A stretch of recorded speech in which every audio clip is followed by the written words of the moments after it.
A confiança normalmente não se quebra de uma vez só.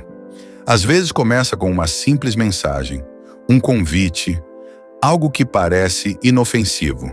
Mas em certos lugares, e sob determinadas circunstâncias, até uma pequena decisão pode levar a algo muito mais perigoso do que qualquer um imagina.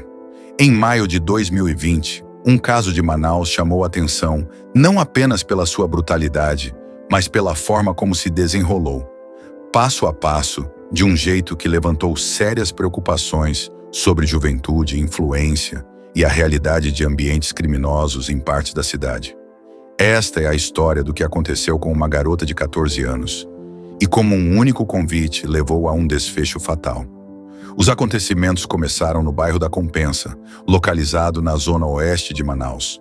Essa área, segundo vários relatos da época, vivia uma tensão constante devido a disputas entre grupos criminosos. Foi ali que Lenita da Silva morava. Lenita tinha apenas 14 anos. Ela vivia com a avó e frequentava a escola no nível fundamental. Pessoas do bairro a descreviam como uma adolescente que frequentemente se envolvia em discussões e pequenos conflitos. Um comportamento que, embora não seja incomum para alguém da idade dela, chamava a atenção por causa do ambiente em que ela estava crescendo. De acordo com relatos de pessoas próximas, Lenita foi exposta desde cedo a uma realidade marcada pela violência e pela perda. Informações indicam que ela havia perdido 2 irmãos que estavam envolvidos em atividades criminosas, algo que pode ter influenciado a forma como ela enxergava o mundo ao seu redor. Naquela época, a Compensa não era apenas mais um bairro.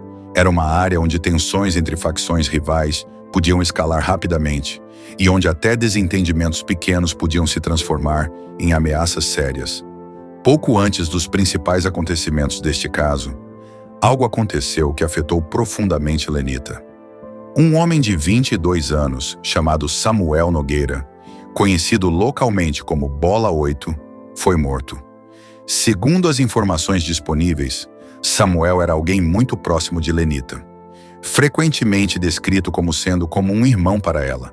Relatos sugerem que ele trabalhava como entregador e não estava diretamente envolvido com grupos criminosos. No entanto, ele foi morto durante um incidente violento no mesmo bairro. Também havia indicações de que outro homem, identificado como Júlio Rodrigues, poderia ter sido o alvo pretendido daquele ataque. Após a morte de Samuel, pessoas ao redor de Lenita perceberam uma mudança clara no comportamento dela. Ela começou a expressar raiva de forma mais aberta, especialmente nas redes sociais. Segundo relatos, algumas de suas postagens desafiavam diretamente uma facção criminosa que se acreditava atuar na região. Em ambientes como aquele, confrontos públicos, mesmo que online, podem trazer consequências sérias. Também houve alegações de que Lenita tinha conexões, ou pelo menos proximidade, com indivíduos ligados a grupos rivais. Embora a extensão dessas conexões não esteja clara, os investigadores posteriormente consideraram esse contexto importante para entender os riscos ao redor dela. No sábado, 23 de maio de 2020, Lenita recebeu uma mensagem pelo Facebook. A mensagem veio de um jovem de 19 anos, identificado como João Mateus Souza Sarmento. Segundo a investigação, ele a convidou para uma festa que supostamente aconteceria em uma propriedade rural na área do Tarumã, também na zona oeste de Manaus. A família de Lenita não o conhecia. Mesmo assim, ela tentou tranquilizá-los, dizendo que ele era alguém em quem podia confiar. Antes de sair, Lenita convidou 2 amigas para irem com ela. Ambas recusaram. Disseram que não se sentiam seguras em ir a algum lugar com alguém que não conheciam. Apesar disso, Lenita tomou a decisão de ir sozinha. Segundo relatos, João Mateus disse que iria buscá-la de carro. Naquela noite, Lenita saiu da casa da avó, na Compensa, e entrou em um Volkswagen Gol vermelho. Foi a última vez que sua família a viu com vida. O que aconteceu em seguida não seguiu o plano que lhe havia sido contado. Em vez de ir para uma festa, o carro seguiu em direção a uma área mais isolada, a região conhecida como Ramal da Praia Dourada, no Tarumã. Segundo os investigadores, esse local é caracterizado por pouca iluminação, movimento limitado e vegetação ao redor, condições que dificultam qualquer tentativa de pedir ajuda. Em determinado momento da estrada, o veículo parou próximo a um trecho de mato, em uma área descrita como quase deserta. Com base nas evidências posteriormente analisadas pelas autoridades, Lenita percebeu naquele momento que algo estava errado. Materiais testemunhais e achados da investigação indicam que ela entrou em desespero, chorando e implorando por sua vida. Apesar de suas tentativas de negociar e pedir misericórdia, a situação escalou rapidamente. Segundo as conclusões da polícia, os agressores não mudaram seu curso de ação. Pouco depois, vários disparos foram feitos. Lenita foi morta no local. Te dá um cara firmeza, Matheus. Vai dar um cara firmeza. Tira a mão aqui, filha da puta. Matheus, por favor. Me dá meu celular, Rafael. Vai jogar lá pro mato aí, coisa logo rápido, mano.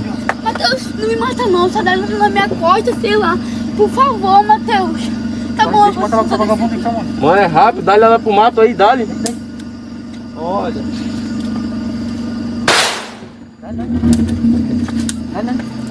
Bora. Bora. Negou.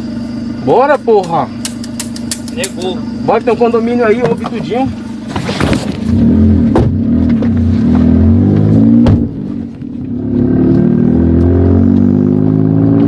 Caralho, pegou muita largura que negou o primeiro, negou o resto.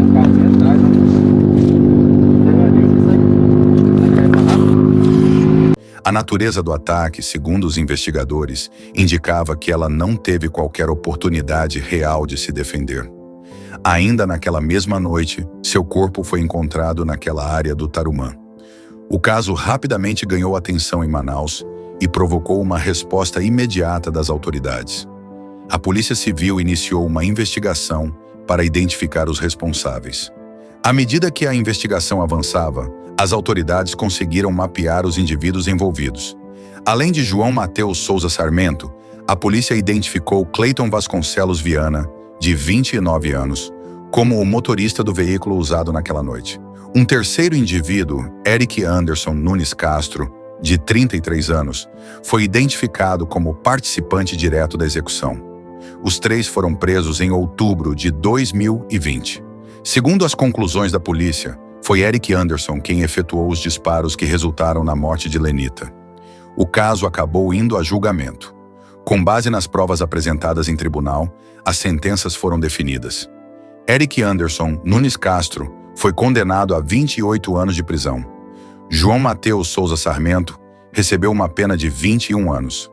Ambos foram condenados por homicídio qualificado, com o tribunal reconhecendo fatores como o motivo e o uso de meios que impediram a vítima de se defender. Outro indivíduo, identificado como Leandro, também foi mencionado durante o processo. Ele teria supostamente emprestado o veículo utilizado no crime. No entanto, foi absolvido após o júri concluir que não havia provas suficientes para comprovar sua participação direta no homicídio. O caso de Lenita da Silva deixou um forte impacto na cidade de Manaus. Tornou-se parte de uma discussão mais ampla sobre os riscos enfrentados por jovens em áreas afetadas pelo crime organizado, especialmente quando exposição, influência e comportamento online se cruzam com conflitos do mundo real. O que começou como um simples convite terminou em uma tragédia que afetou não apenas uma família, mas toda uma comunidade.